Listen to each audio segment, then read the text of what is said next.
Critical strikes are now properly determined per individual arrow, so basically that means when you cast your Q on Ruined's Hurricane, then each of the side bolt procs will have their individual crit chance instead of automatically getting a crit. Azir just looks like they're doing some code fixes.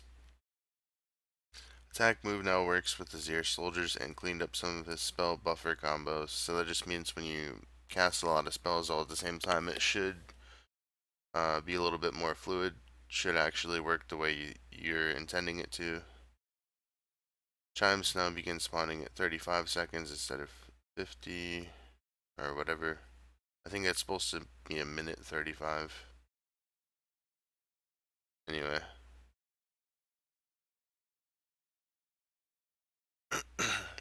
This is a small buff for the Caitlyn's Q damage. Is basically over nerfed in the Caitlyn rework, so they're giving her a little bit of wave clear back. Like on the multiple targets hit, it would do like almost no damage. So that's gonna make the other targets have about the same, or have a little bit more damage, and the first target hit will have about the same damage. Small Kha'Zix buff. I don't really like that they're lowering the mana cost to 20. That's probably not going to help him too much in the jungle, and it's just going to make him more oppressive in lane. So maybe that's what they want though. Maybe he'll be good in lane and jungle now, but 3 armor is probably not enough. It'll probably take like some kind of small meta shift in order for Kha'Zix to be really good again. Maybe some more item nerfs, or the mastery changes that are going to be in the next patch, which I have a separate video on. Small Lucian nerf. Base attack damage from 59.42 to 57.42. That actually hurts a lot more than people would think. I think they went overboard on giving him too much AD, so I think that's fine. And I actually think that this is fine too. The culling change, it did 40, 50, 60 damage per rank, so now it's down to 20, 35, and 50. What they did mainly was they changed it from bonus attack damage to total attack damage, and it just means that they can give him like a little bit more damage for later. It'll be about the same, so it is a nerf, but his first rank ultimate was doing too much damage. 40 is a bit much, so they actually cut that in half. And it'll be pretty close to the same as what it was late game. Misfortune, I think they gave her a little bit of too much raw health, so they're cutting back on that here. It's a decent amount of health to lose actually, so I think she'll still be fine. And yeah, admittedly 120% attack speed is a bit much, so they've toned down her strut attack speed bonus as well. Now Mordekaiser, I don't really agree that he needed more changes. It seems like they just are over nerfing him at this point. I don't know. I really don't like the changes for Mord, so I think this is mainly aimed at keeping him competitively viable, but not like such pick ban. So Quinn is actually an interesting update. So the way her passive was working is it was what is it? 1.5 total attack damage ratio, like right off the bat. So what they're doing is they're making it so you'll have to be full level to get advantage of 1.5. So it starts at 1.16 now. So it just means that your passive's not going to be so OP in lane, which is one of the reasons people were picking Quinn again. And then the more interesting change, I think, to Blinding Assault is that now applies near sight to the first target hit for 2 seconds. So This is like Riot's way of thematically bringing back blind, but not having it be so oppressive. They've done like vision reduction in the past with like Graves W, Nocturne Ultimate, stuff like that. And I think it's an interesting change, but it's not really going to be that useful for Quinn. I think maybe what would be more useful is new fully paralyzed when cast on non-champions renders them unable to attack or cast spells. This will just make farming the jungle easier. Not that Quinn jungle will necessarily be a thing, but her play pattern already incentivizes roaming, so that's extra little bonus there to keep the spell relevant, because it's losing actually quite a bit of damage. No longer deals increased damage based on your enemy's missing health. I don't even know why they put that on there, but I don't expect Quinn to be played nearly as much now. She'll still be playable though. Her new ultimate is still really good, and they renamed it here. Crystal spawn earlier, same as Bard. Yep, 130.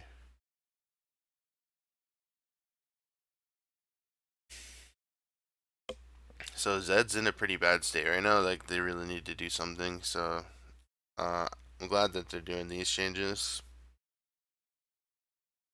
Maximum cast range is going from 600 to 700, so that kind of it makes it a lot easier to hit your shurikens.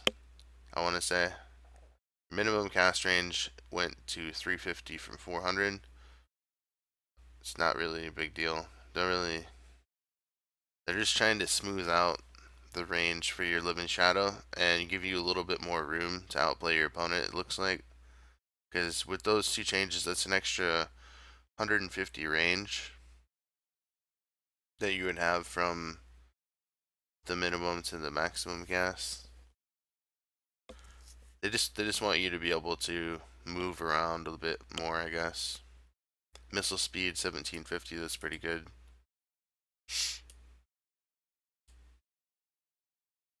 Yeah, the most important part is that the first rank of Zed's ultimate is going to do 30% now instead of just 20. And so they just rescaled him a little bit. I still think he's got some itemization problems, but maybe in a couple patches he'll be really good. Depends on how important split pushing is and what type of mastery changes there are and what he ends up being the best with. Alright, so this change, without going through it too much, it was like pretty underwhelming to use the Zillion passive time in a bottle when you level someone up. So now, whenever you level someone up, they're going to take at least 15% of Zillion's banked experience, and the excess experience from that goes into the target's next level. So I think that's going to be a decent change. I haven't been seeing a whole lot of Zillion, and maybe we'll see him a little bit more now.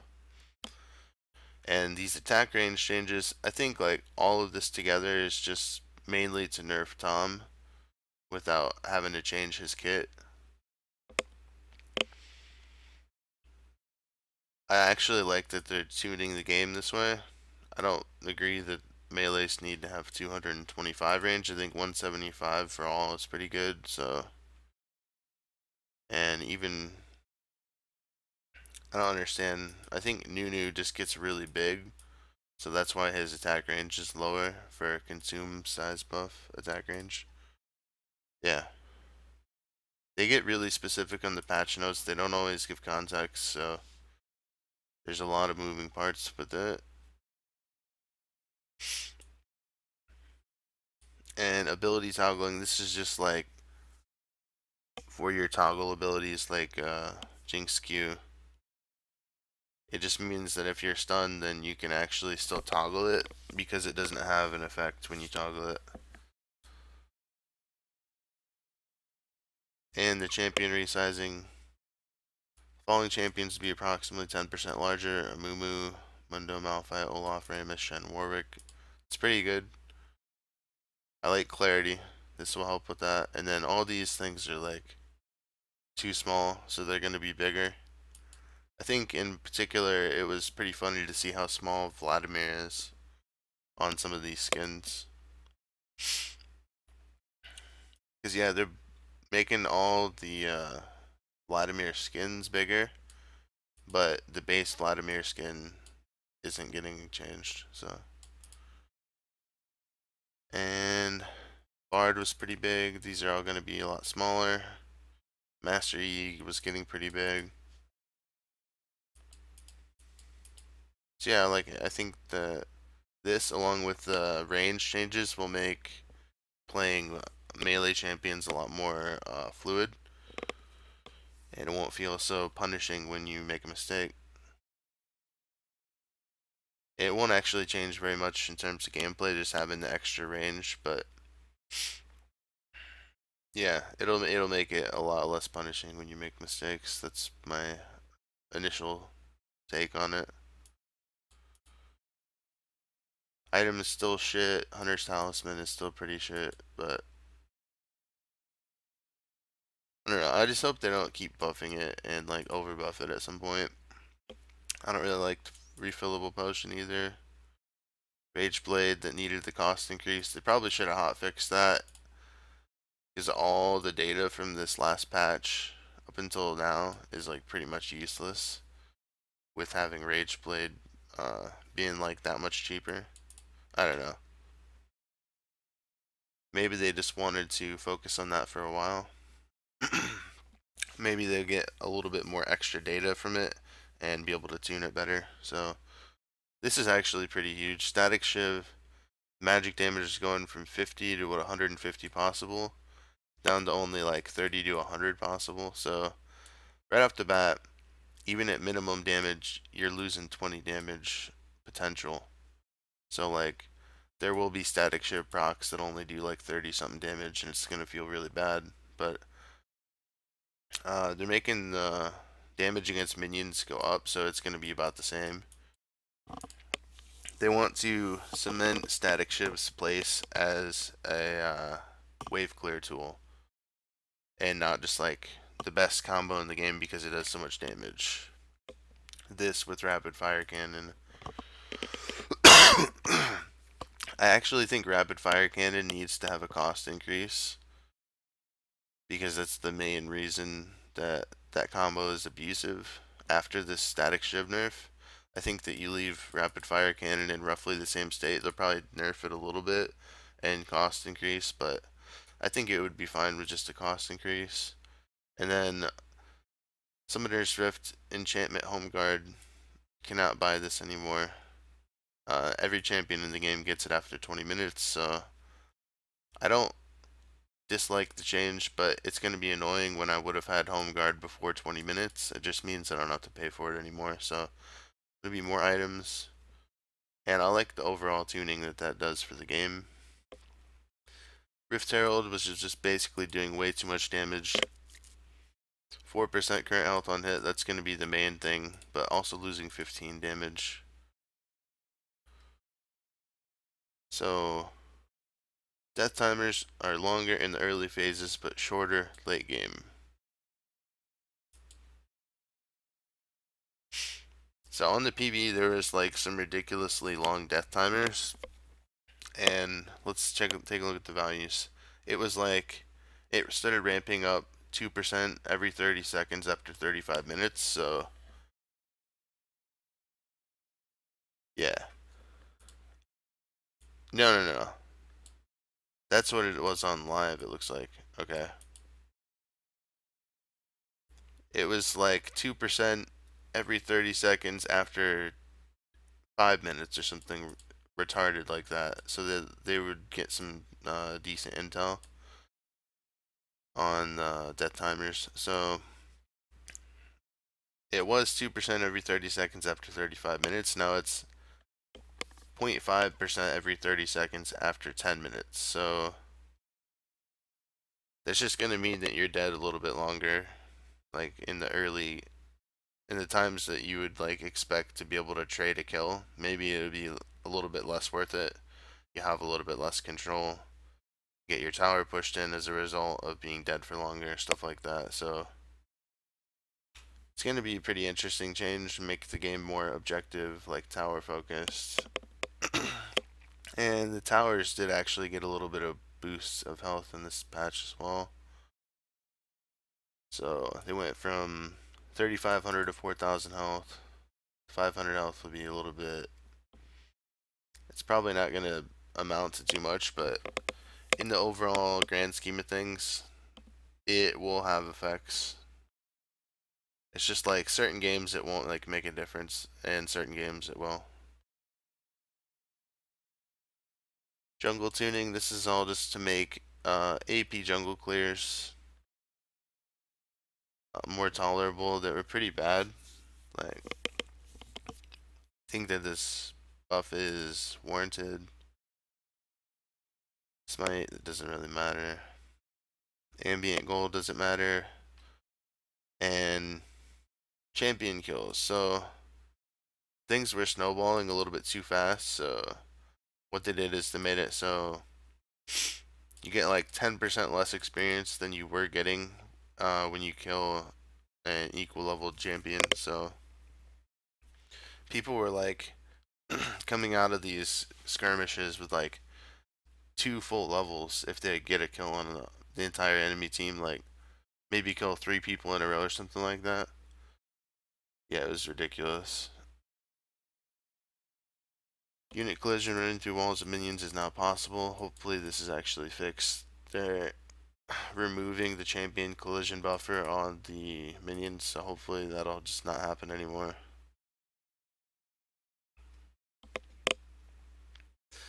And the minion pushing thing is probably the most important part of this patch. This is like another, oops. I was gonna say, this is like another lever that they have to tune the game.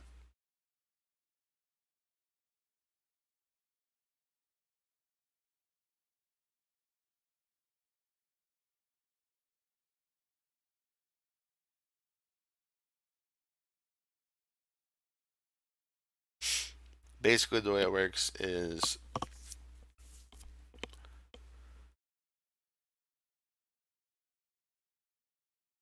wait, what are the specifics?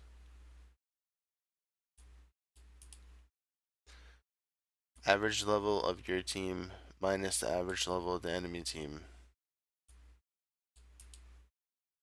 Oh, okay.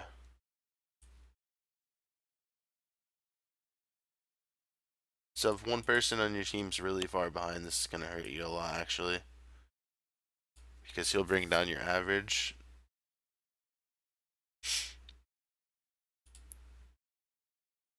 Max team level advantage is 3. Minion damage bonus. Deal bonus damage to enemy minions equal to 5% plus 5% per turret advantage in their lane. So that means like if you're losing, or if you've already got 2 turrets down in the mid lane, then your your minions will deal like 15% more damage.